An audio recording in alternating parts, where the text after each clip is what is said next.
Salmos 19. Ao regente do coral, Salmo de Davi.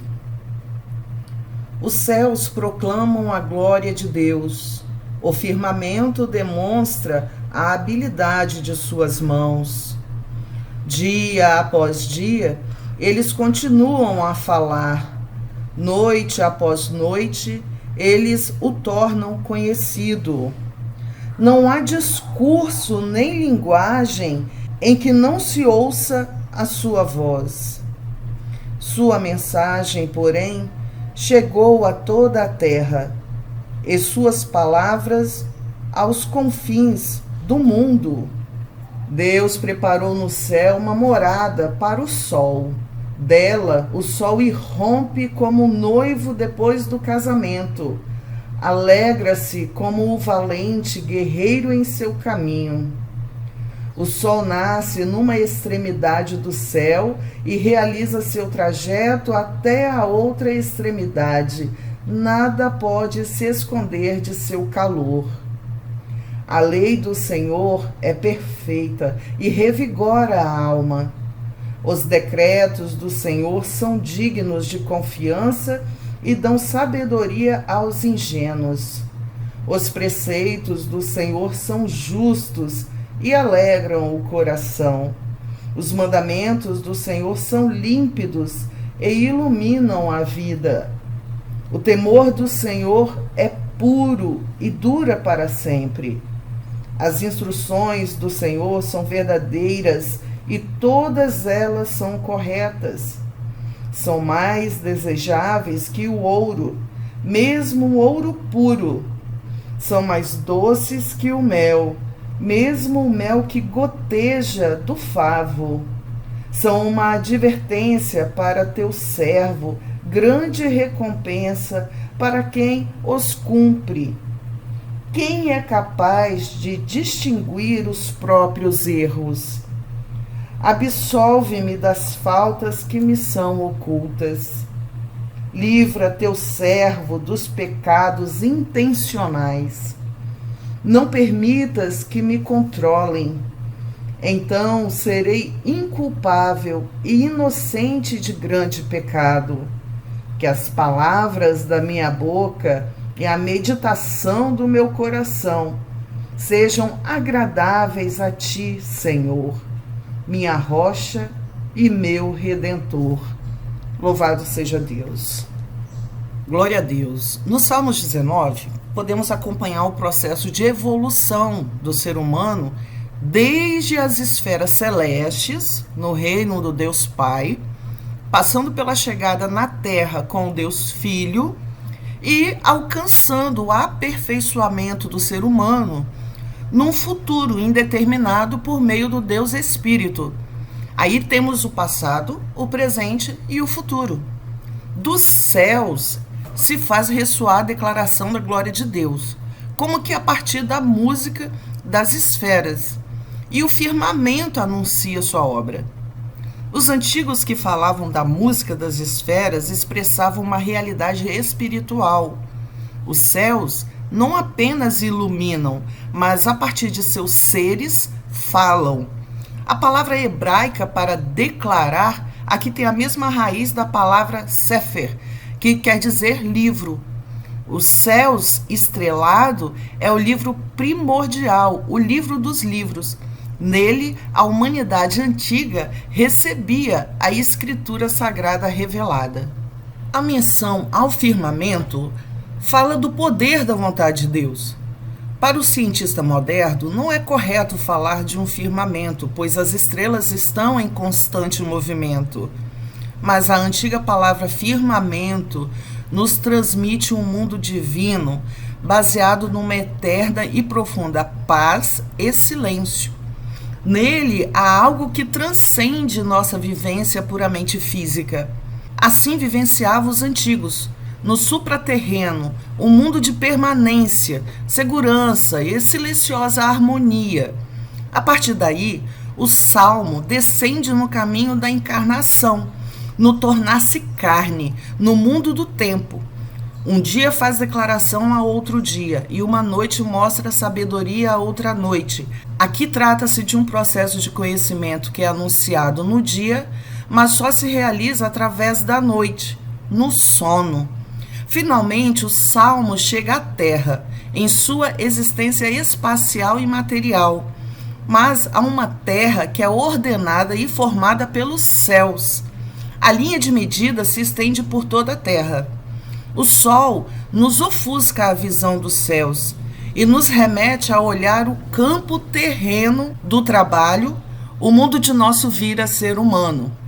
Para o ser humano, no tempo em que a consciência do eu ainda não havia se fortificado, o Sol era o ser que trazia a organização do dia.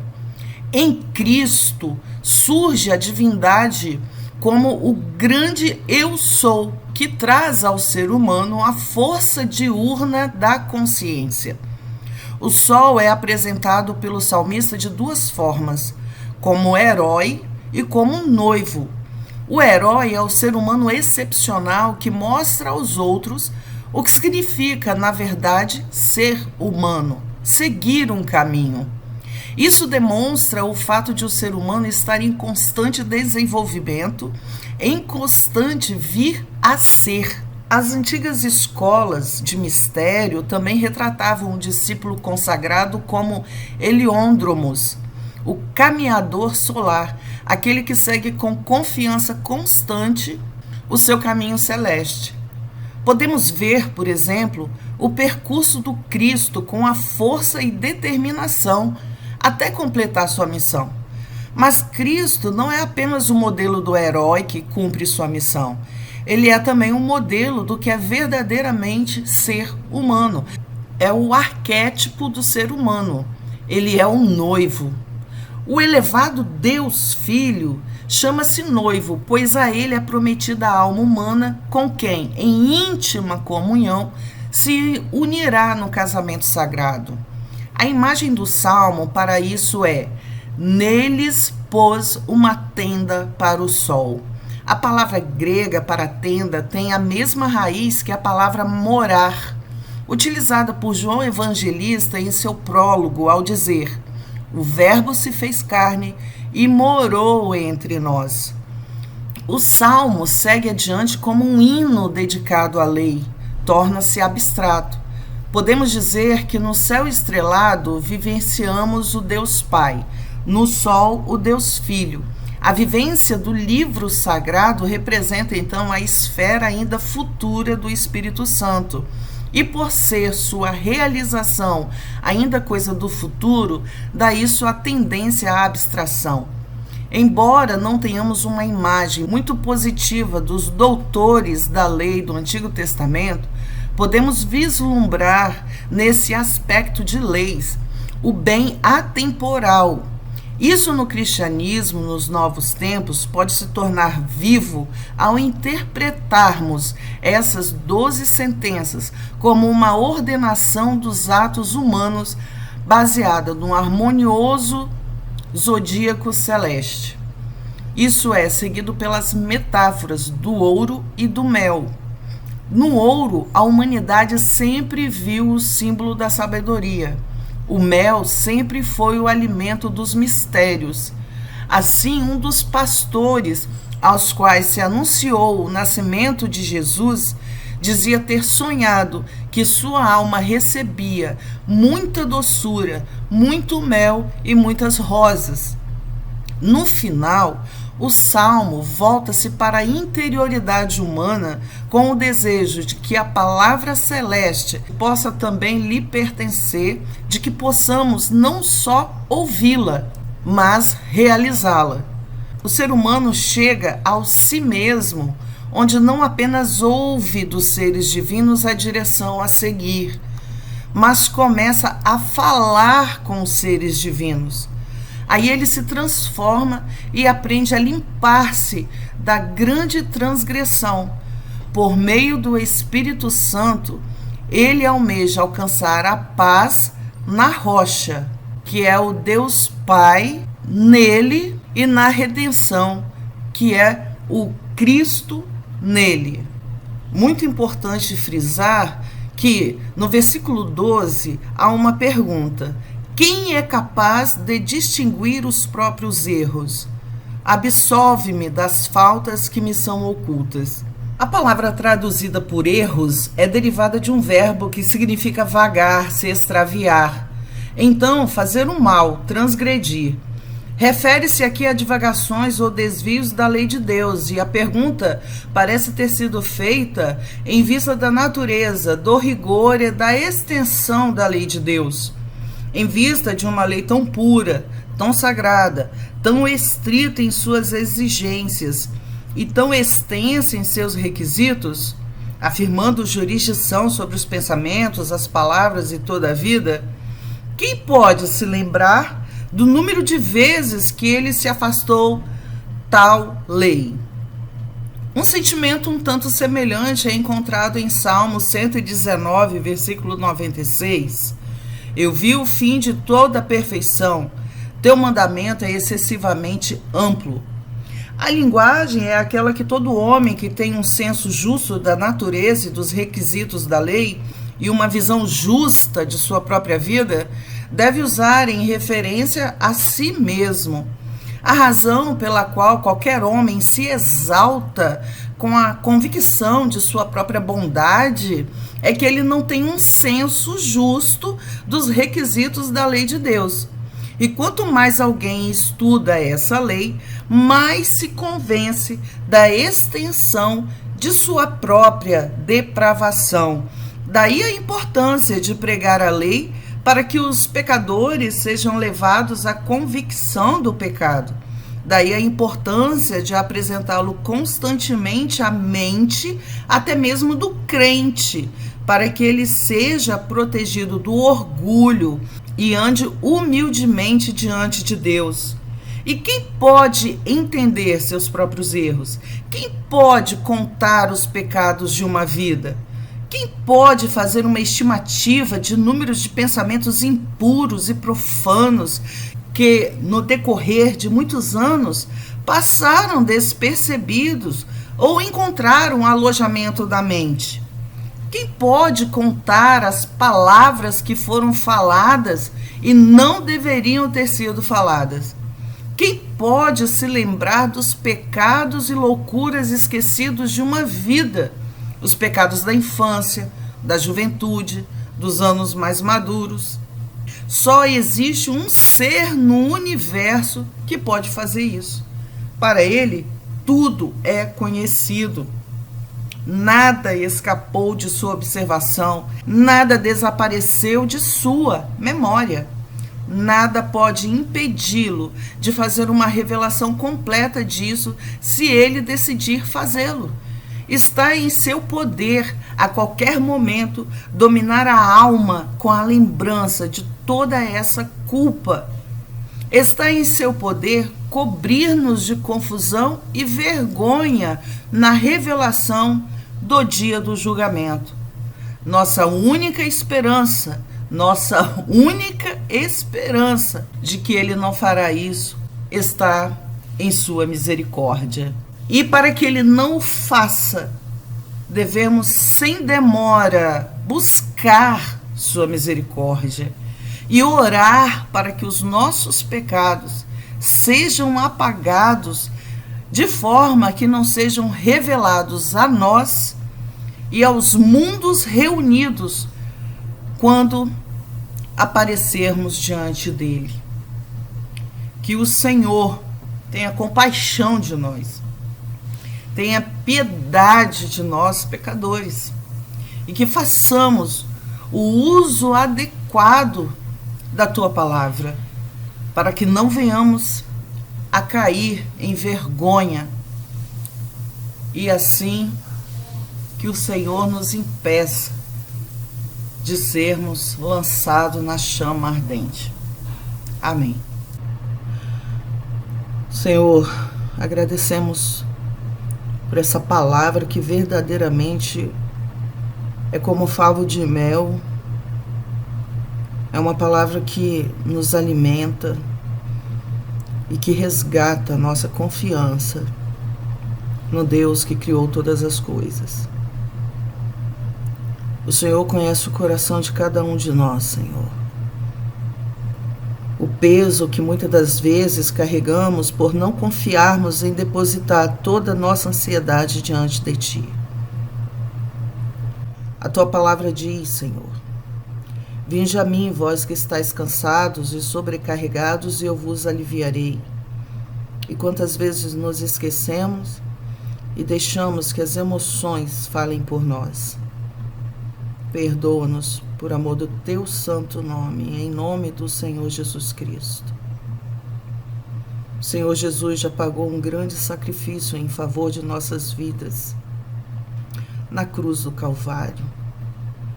Somos pecadores, Senhor, e necessitados de Ti. Senhor, Tu és o único bem maior que temos, o único bem e melhor bem que temos. Suplicamos por Teu auxílio, suplicamos por Tua direção, suplicamos pelo Teu Espírito Santo, que tudo dá discernimento. Livra-nos de todo mal, Senhor. Ajuda-nos a perdoar a quem nos tem ofendido. Ajuda-nos, Senhor, para que possamos alcançar perdão. Em nome de Jesus, Senhor. O Senhor conhece as necessidades de cada um de nós. Senhor, o Senhor é o dono dos céus, da terra e tudo que neles há, Senhor.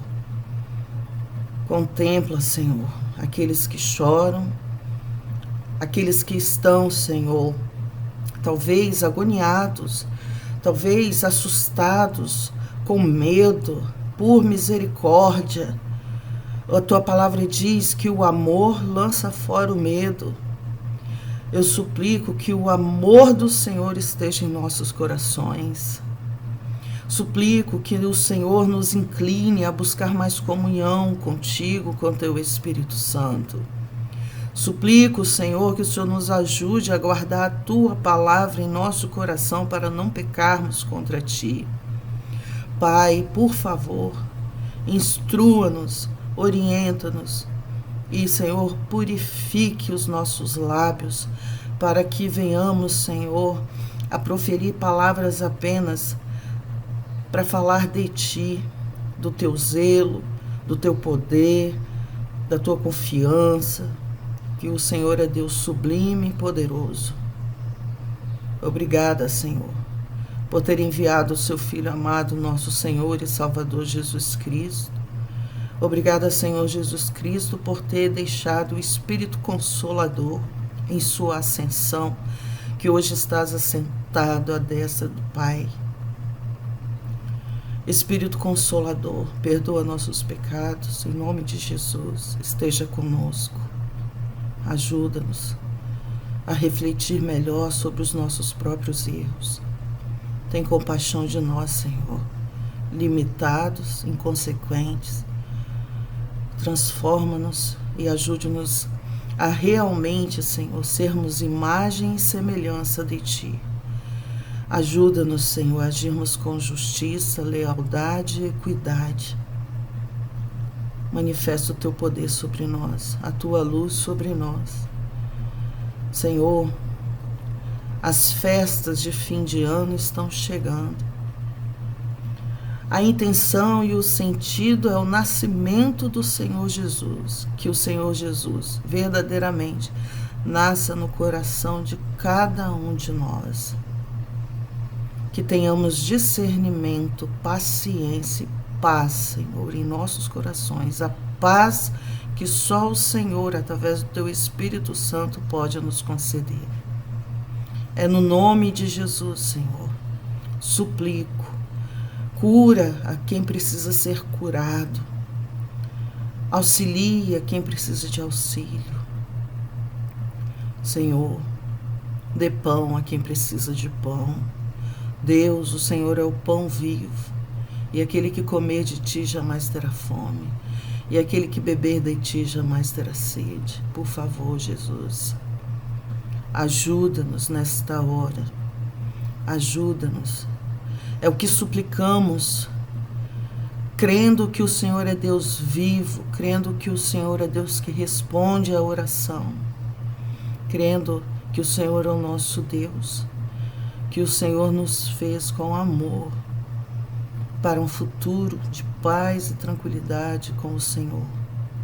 Conduza-nos para que possamos permanecer contigo até a eternidade, no poder do sangue do Senhor Jesus. Amém. Graças a Deus.